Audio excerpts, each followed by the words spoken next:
Daily Broadside Day 644. Well, today someone got my girlfriend pregnant. I don't know. I don't think it happened today, but I found out about it today. I go into the bank, one of the banks that I bank at. I've been going through the drive-through for a while. I hadn't actually been inside the bank in a while. So it is fair to say, if I blame myself, I haven't been very attentive to our relationship.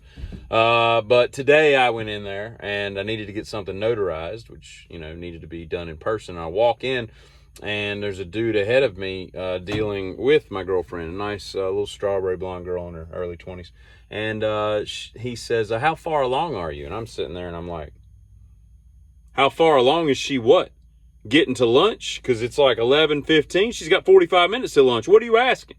And then she's like, oh, it'll be September 17th or something like that, And I'm like, this bitch is pregnant. Someone has gotten my girlfriend pregnant.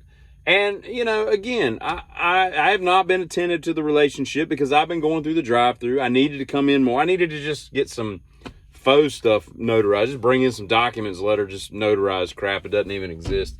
It's like, I need to get this notarized. But nevertheless, I don't know what to do, man. You turn your back on somebody for 1 minute and then they go and get knocked up. I don't get it. And here's the sad part, right? Like, she knows that my weakness is two things, and she does both of them, which is weird for someone in their 20s to do the second one.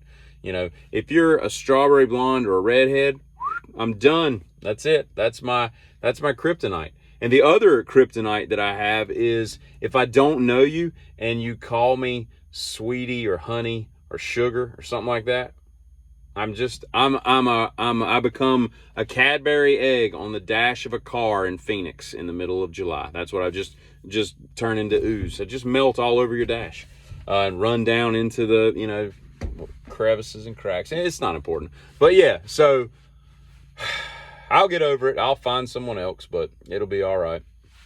Speaking of girls, I was with this girl a while back, and I went to meet her parents one time. It's the first time I'd met them. Well, no, I take it back. I'd met them briefly, but it was the first time I'd gone to their house and spent a weekend, And so get there Friday night, and we're having dinner, and it's just it's like pieces of ham that are boiled, and it's peas, and it's black beans, and it was something else. I can't remember what the other thing was. And so I go ahead, so I'm the first one up and I'm shoveling stuff on a plate, and I'm like, beans and ham. This is weird. Black beans and ham. And, and she had found out that I don't eat mushrooms because they're disgusting. And so she had cans of peas with mushrooms in it. So she had rinsed out all the peas and picked out all the mushrooms and rinsed them off for me, That's how special I was that weekend. But anyway, I'm sitting there and, I've got this pile of ham and I've got this pile of black beans. And I'm just like, I have eaten ham my whole life. And I've eaten black beans. Frijoles negros. And I've never mixed the two together. It's just an odd pairing. And so, we're talking and I'm eating, and so I start to get I've eaten some, half of the ham. And so I was like, well, let me try these black beans that look really dark, and more so than black beans can be, like the sauce that they're in. And so I start eating them and I'm like, these are really weird. And so, how the whole time, if you think something is something, it's going to taste like that something. It's some kind of psychosomatic thing that your brain does. So I'm thinking that I'm eating black beans.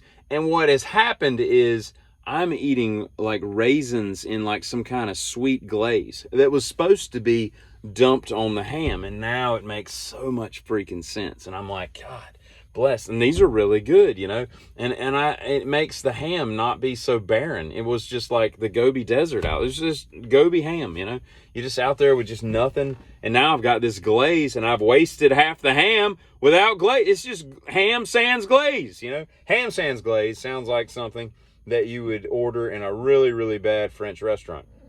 And speaking of food, but I got through it, by the way. We all mixed it all together. And everything. But I will say that the early peas that were completely rinsed off of every bit of flavor they ever had, including salt, not the best. But nevertheless, I last night challenged myself to make some scones because I don't know why. I just felt like it. I looked around. I needed like one or two little components. So while I was out yesterday, I picked up said components. And I'm sitting there, and I made scones. And I'll put a picture in here so that you can see them. They were scrum-dilly-licious. They were lemon and blueberry. Delectable, and they turned out really well. However, I didn't like the fact that you, at one stage in it, you've got to take this massive dough and put it in like a tea towel and form it. A tea towel is basically just another word. It's just a chef's fancy word for the cloth that hangs on your stove, although a clean one.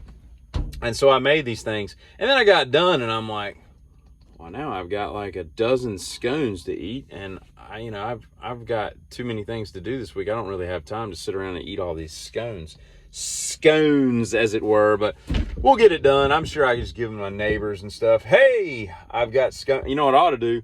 If you tuned in yesterday, I might drop them off at the post office and let them feed the hungry with them, something like that. But, and I was reminded of the fact that when I was a kid, the Indiana Jones series was all the rage. It came out when I was like 5 or 6 and continued through my youth. And more on that later, because I recently watched 2 of them and I have some problems with these movies. But I had a whip at one point in my life. We went to the state fair as a child. It was probably around the Temple of Doom era. And they were selling whips because, everybody wants to be Indiana Jones. I was like, ooh, let me have a whip. So my parents begrudgingly bought me a whip. I owned that whip for 14 minutes because as soon as I got home, I whipped my sister with that thing. Within 15 minutes, I had it taken away from me, and I have not seen that whip ever since. I don't know what they did with it.